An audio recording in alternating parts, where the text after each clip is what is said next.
Good afternoon, Blue Devils. Welcome to Season 4 of Shs Today. I'm Valerie Sacco. And I'm Grace Lumley. Our fall sports have been practicing every day, and now the games have finally begun.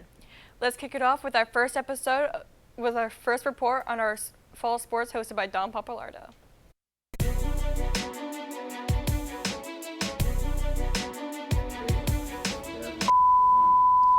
Welcome to Sports Interview with Dom and Josue. In this segment, we will be updating you guys with the ongoing fall sports. This week, the boys' varsity soccer team had a match against Windham in which they took a 3-2 loss with goals scored from Cody Sicard and Waladine Hunain. The varsity football team will be playing their first game against Manchester Central at Gill Stadium in hopes of taking home their first victory of the season. We spoke to Athletic Director Mr. Nsinga about the upcoming season and the track and field project. I think they'll do very well. They're well coached. They are in pretty good shape for an early season. They had a good showing at the Jamboree in Manchester on Friday. Played against Bedford to a 7-7 tie, which is quite good. So I think they'll do very well. What do you think they will accomplish this season? It remains to be seen. I wish, I had an answer for every team that I could say, yes, they're all going to go to the championship, but, things happen during the year. But, like every other team, if they stay healthy and they, make good decisions about, who they play and when they play them, the sky's the limit, just like everybody else. When do you think the new track and field project will be completed? So it's slated to be finished before the beginning of November. We're hopeful that a new track surface will be in and installed before the end of October. So the hope is to have that in before the first frost so it takes hold well. And then they will put an interior surface, I believe it's sod, that'll be put in on the inside surface. So that would have to be in, again, before the first frost. So they're pretty much on schedule right now. They're diligently working on a lot of different facets of drainage and electricity out there right now, but all is well. It looks like the project is moving quite smoothly, and hopefully we'll be ready to run in the spring season for track. Thank you. You're welcome. That's all for today for Sports Interview with Dom and Josue. Thanks for tuning in. Our football team will be having a game today at 7:15 in Manchester, so show up in your Blue Devils attire. That's right, Grace. Doing the little things such as wearing our school colors or clothing with our mascot on it may show how you show your Salem pride. Let's play our next segment on the opinions students and staff have about our Salem pride. What's going on, Blue Devils? My name is Valerie Sacco, and today we are interviewing students and staff about the Salem pride we have, and let's see what they had to say. Are you proud to be a Salem student? I am. I am. Kinda. Not really. Yeah, I am. I am a Salem student. I wouldn't say I'm prideful in that fact. What is one thing you love or admire about Salem High School? The people, the diversity. There's a lot of people here, a lot of friends that you can make. All of the new facilities they have, all the new programs they have, and the opportunities they provide us with. I really like the teachers, and I really like the new environment that we have with the renovations. We're really lucky to have that. I feel like people take that for, people take advantage of that, and they don't treat the new stuff good, and we should be treating it good because a lot of schools don't have what we have. And we're pretty spoiled with the building that we have, and I don't think kids realize that. I admire most that all our students, faculty, and every person who's involved in this building get involved in all facets of every activity. If you could transfer to any other high school in New Hampshire, would you do it? No. The school has great programs here. I wouldn't really get a lot of opportunities like I do here, so there's no reason for me to switch. No, because last year when I moved to Florida, I went to a different school, and it really made me miss Salem High, so no. I've actually was homeschooled before this, so this is my first time being in a high school, so I like it so far. How do you feel about the Salem pride that we all currently have? I don't think there's enough of it, honestly. It's not the best I've seen. It definitely could be more. What's one thing you would want to change about Salem High School? Probably the schedule. I guess they're doing it for the better good. So, I mean, like, I can't complain, but I would like to go back to the old schedule. Do you participate in Spirit Week? Yes, I do. I go all out. You know, dress up, get a little face paint, attend to the festivities. I really think that this is a great place to be a student. It's a great place to be a teacher. I know that there are many more opportunities in this school district, and particularly this building. I'll always be proud to be a Blue Devil. I agree.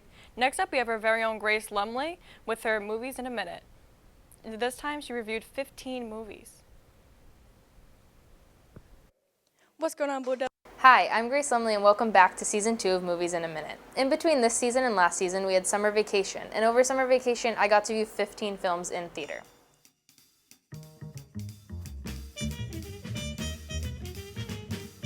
Overall, there were some hits, but there were definitely quite a few misses with these films as well. To convey which ones I truly enjoyed, I rated them on a scale from 1 to 5 Blue Devils.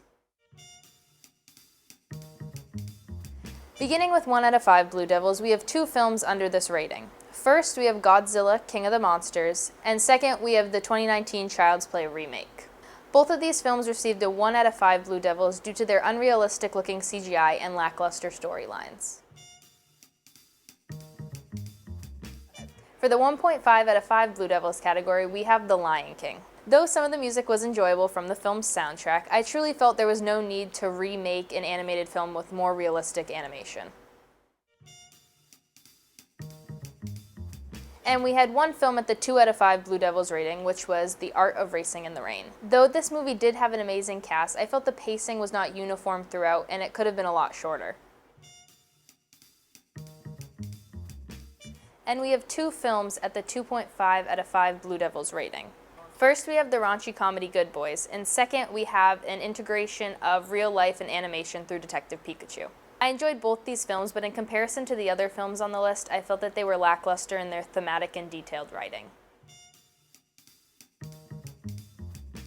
And at 3 out of 5 Blue Devils, we have 3 films. In this rating, we have the thriller Intruder, the animated finale of Toy Story 4, and we have the Beatles flick Yesterday. These films fall in the middle because they all had specific errors that led them to not be the best that they could be. And at 3.5 out of 5 Blue Devils, we have Scary Stories to Tell in the Dark. I really enjoyed Scary Stories to Tell in the Dark because it took a horrific book from my childhood and made me horrified all over again through a movie. At 4 out of 5 Blue Devils, we have the second installment in the Spider-Man series, Spider-Man Far From Home. I saw this film 3 times in theaters, and every single time that I saw it, I was constantly laughing and having a great time. Overall, this film was pretty amazing. It had a well-rounded cast, and the writing was very relatable and quirky at the same time. At the 4.5 out of 5 Blue Devils mark, we have 3 films. First, we have the 9th Quentin Tarantino film, Once Upon a Time in Hollywood. And second, we have The End of a Legacy with Marvel's Avengers Endgame. And then we have the Elton John musical, Rocketman. Once Upon a Time in Hollywood excelled at its acting and cinematography. And Endgame did a perfect job at concluding the end of an era of Marvel films. And Rocketman was so beautifully portrayed that it kept me singing along the whole time I was watching in the theater. And at the number 1 spot at 5 out of 5 Blue Devils, we have Midsommar.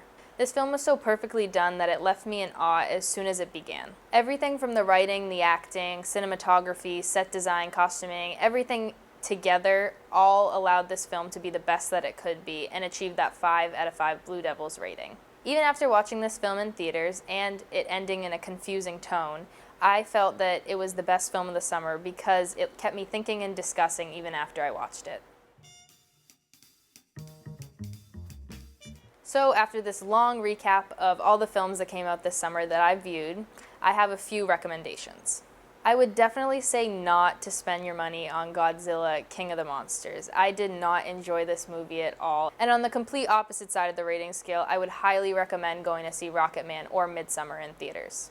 And if you're looking for some new music, I'd recommend the Rocketman and Yesterday soundtrack to get a new spin on some old favorite songs. So this was definitely not close to a minute, but next week we'll be back with the regular length Movies in a Minute segment.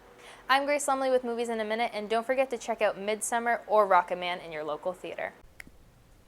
Well, Grace, it looks like I need to catch up on some movies. From summer movies to summer music, we have a segment about a 25-year-long tour that ended this summer, the Vans Warped Tour. The Vans Warped Tour has been the longest continuing traveling music festival in North American history. In its 25th year, founder Kevin Lyman has decided to bring the festival to an end. Before Warped, I was on 3 years of Lollapalooza, so it's been 26 straight summers out on the road, Lyman tells Billboard. Not that I'm completely going anywhere, but traveling around the country with a tour of this size, in the landscape that we're in, is just, to be honest, I'm just tired. Warped Tour did please fans with its unique collection of artists over the years, such as Real Big Fish, Motionless in White, and Simple Plan, notably playing Warped Tour 12 times, the most a band has ever played the tour. Occasionally, the tour would feature some out-of-the-norm artists for the tour, such as Katy Perry in 2008 and Eminem in 1999. Warped is also known to have meet and greets and signings at the festival dates, all included with the ticket. The tour also brings with them several nonprofits, such as FEND, Prevention of Opioid and Drug Abuse, Keep Abreast, which focuses on prevention and education about breast cancer, and the Entertainment Institute, in which artists teach fans about a multitude of things, such as how to be successful in the music industry. As an era comes to an end, the Vans Warped Tour leaves a mark in the history of the music industry. It's interesting to learn about something that we don't normally hear about. On the topic of music, we have Amber Crocker hosting this week's episode of Music in a Minute, covering the artist Lana Del Rey.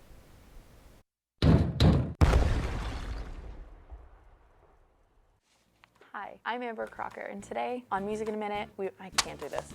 Okay. Welcome to season 2 of Music in a Minute. I'm Amber Crocker, and today we'll be reviewing Norman Rockwell by Lana Del Rey. This is her 6th studio album. Her most recent one before Norman Rockwell was Lust for Life. It had more of an alternative, like, hip-hop feel, because they had features like A$AP Rocky and Playboi Carti, and it was really different. Norman Rockwell is very different from any other album she's ever put out. It's all like acoustics with piano and string instruments, and it's so... Lana Del Rey is just so versatile in her music. Like, her voice stays the same, but the instrumentals change. And you know what? It still sounds right. 2,000 years later. Norman Rockwell by Lana Del Rey was probably one of her best albums of all time. So, thanks for watching Music in a Minute. See ya.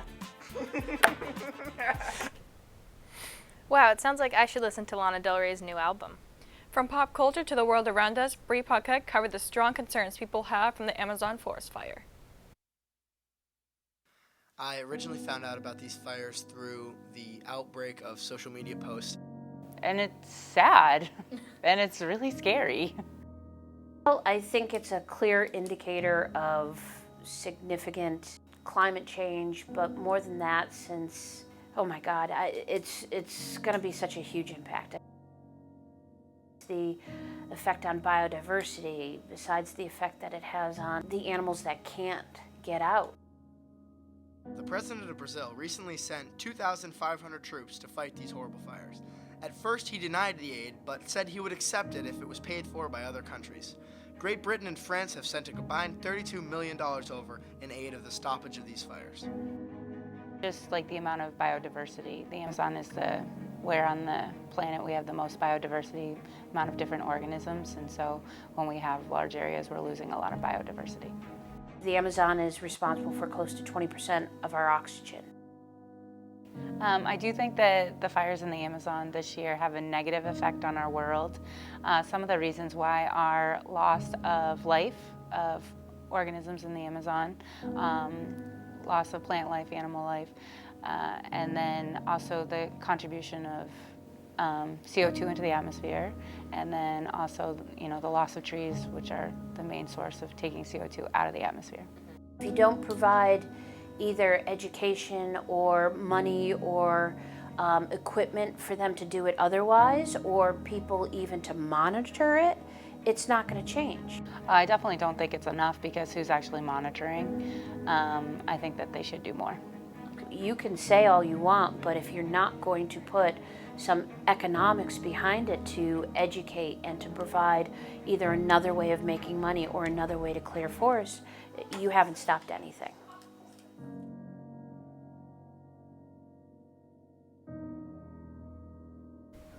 And finally, we leave you with Ryan's humorous antics as we go into the halls of Salem High.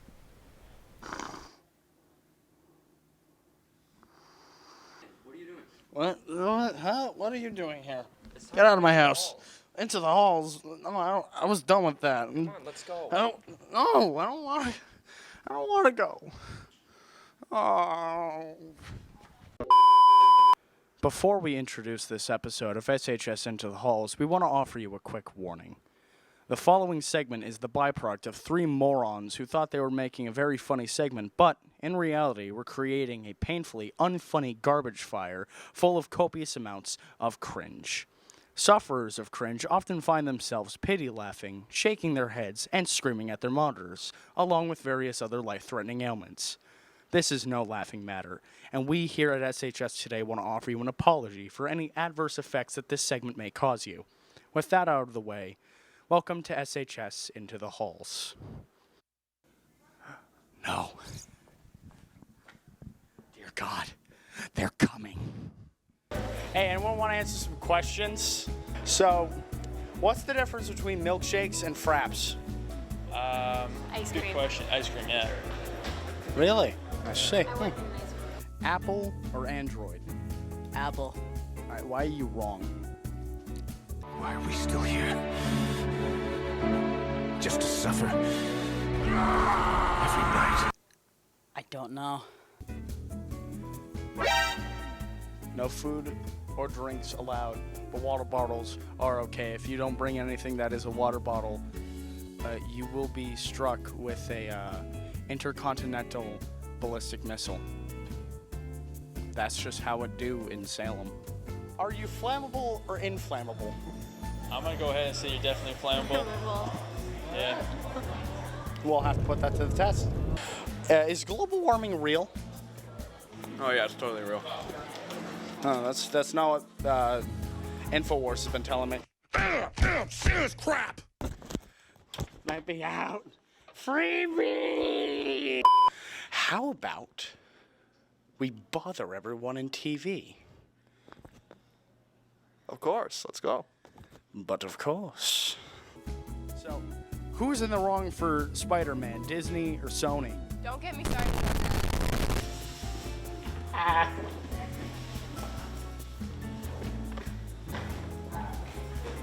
Look at these clowns stepping in on our turf.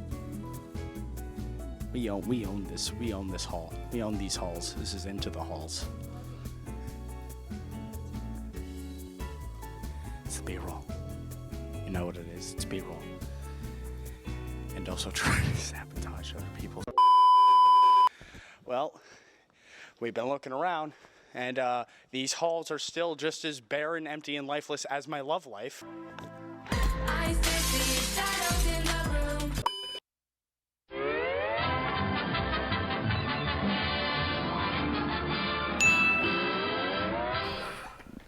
Well, Salem High, that's all we have for you today. Thanks for watching, and make it a good one, Salem High.